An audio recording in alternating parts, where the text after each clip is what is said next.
이 이야기는 제가 유년 시절을 보내던 작은 마을에서 항상 보아왔던 장면들입니다. 지금도 생생하게 기억되는 우리네 어머니의 모습을 중년이 되어 그 시절의 아련한 추억을 담아보았습니다.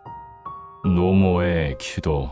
작은 마을, 하루에 2번 지나가는 버스가 다니는 길 모퉁이 첫 번째 집. 작고 낡은 농가 한 채가 텃밭과 함께 자리 잡고 있다. 그곳에는 80을 넘긴 노모, 우리 어머니 박천순 여사가 홀로 계신다. 무뚝뚝하지만 속정이 남달랐던 남편도 세상을 떠난 지 오래고 팔남매는 하나 둘씩 모두 다 도시로 떠났다. 서울, 부산, 대구 모두들 뿔뿔이 흩어져 각자의 바쁜 일상을 살아나간다. 매년 농번기가 되면 큰아들 동출이는 아이들을 데리고 내려와 늙은 노모의 일손을 도와준다. 5월 큰아들 가족이 내려올 시기가 되면 어머니는 몇 날 며칠 설레며 기다린다. 잘들 건강히 지내고 있겠지. 고등학생이 된 맏 손주는 아범보다도 키가 컸으려나 둘째는 지형한테 이제는 덜 대들어야 할 텐데. 처마의 그림자가 그 키를 키워나갈 때마다 대문 앞을 나가 당신의 아이들을 기다리는 것이 어머니의 즐거운 기다림이었다.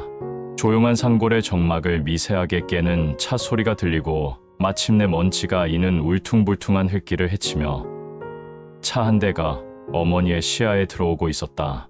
어머니는 굽은 몸을 애써 고추 세우고 이마에 흘러내린 머리를 가지런히 쓸어 올리며 새 신랑을 기다리는 새댁의 두근거림을 느낀다. 어머니의 작은 텃밭 사이에 차를 대며 마자들이 반갑게 외쳤고 뒤이어 며느리와 손주들도 활짝 웃으며 차에서 내렸다.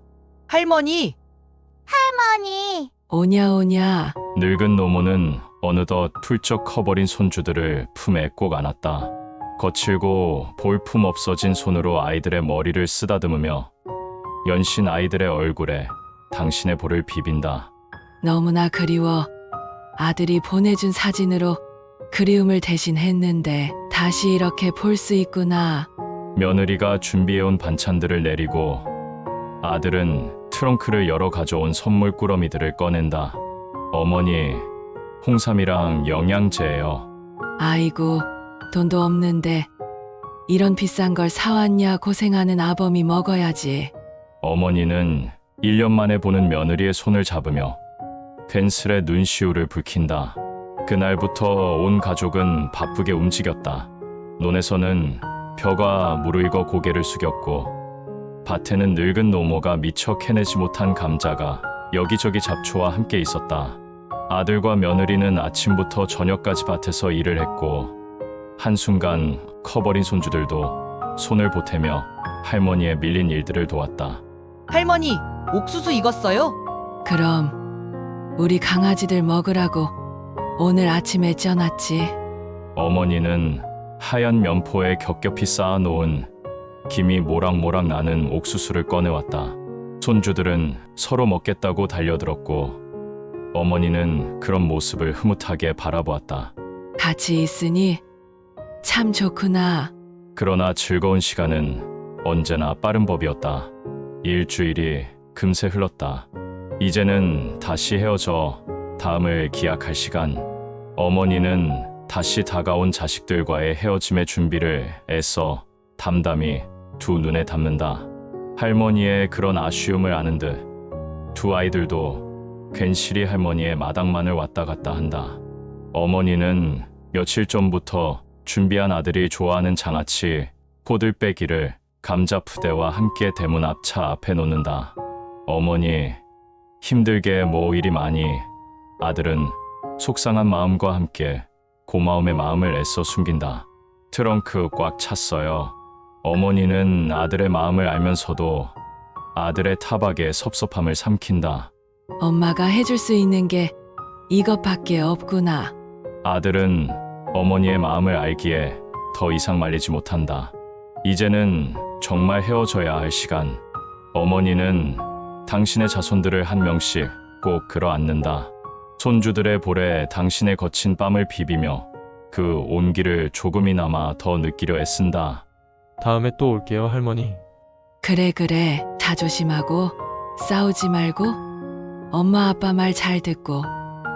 노모는 헤어짐의 아쉬움을 염려의 말로 대신한다.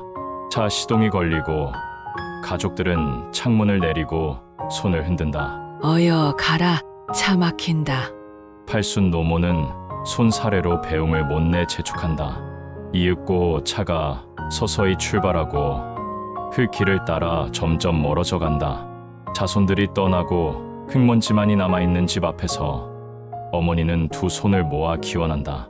내 새끼들 부디 무탈하게 해주세요. 아프지 말고 다치지 말고 서로 잘 지내고 내 강아지들 아픈 데 없이 잘 커야 할 텐데. 거칠게 메말라버린 어머니의 얼굴과는 다르게 눈가가 촉촉해졌지만 어머니는 차가 사라진 길을 해가 내려앉을 때까지 그 자리에 마냥 서 있었다. 자식들을 위해 평생을 희생하고 살아온 어머니, 이제는 어머니의 도움 없이 잘 사는 자식들이 무탈하기만을 기원하는 것이 늙고 힘없는 어머니가 할 수 있는 일이었다. 어둠이 무겁게 내려앉은 지난 한참 후에야 어머니는 비로소 발걸음을 돌린다. 작고 소박한 집안에는 몇 시간 전 아이들의 여운만이 드리워져 있다. 부엌에는 둘째 손자가 미처 다 먹지 못하고 남기고 간 옥수수가 남아있고 장독대 위에는 며느리가 떠나기 직전까지 정성스레 닦아놓은 항아리들이 달빛과 더불어 따스한 빛을 발하고 있다. 안방에는 아들이 입다가 벗어놓은 먼저 간 남편의 낡은 작업복이 있었다. 어머니는 세상의 어떤 보물보다도 소중히 아들의 온기를 가슴에 품는다. 앞으로 몇 번이나 더 볼 수 있을까? 어둠은 점점 더 깊어가고 노모는 작은 불빛에 의지해 아이들이 사라진 곳을 바라본다. 품을 떠나 더 이상 내 손길이 필요하지 않은 피부치들 떠올리며 다시 한번 깊고 간절히 기원한다. 잘 지내다오. 엄마는 걱정하지 말고. 깊고도 간절한 어머니의 사랑은 그렇게 밤하늘로 스며들어갔다.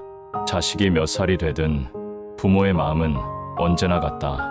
품을 떠나 각자의 삶을 살아가는 자식들의 건강과 안위를 늘 걱정한다. 자식이 아프지 않고 삶이 너무 고되지는 않기를 소박히 바란다. 혼자 남겨짐의 적막함을 견디며 설레는 또 다른 만남을 기약한다. 부모님의 사랑은 언제나 묵묵하고 따뜻하다. 우리는 그 사랑을 너무 늦게 깨닫는 건 아닐까? 다음을 기약하고 지금 할 수 있는 것을 미루고 있는 것은 아닐까? 유달리 우리 엄마의 잔소리가 너무 그립고 듣고 싶은 하루입니다. 이야기를 담다 사운드 인터뷰의 포켓 소설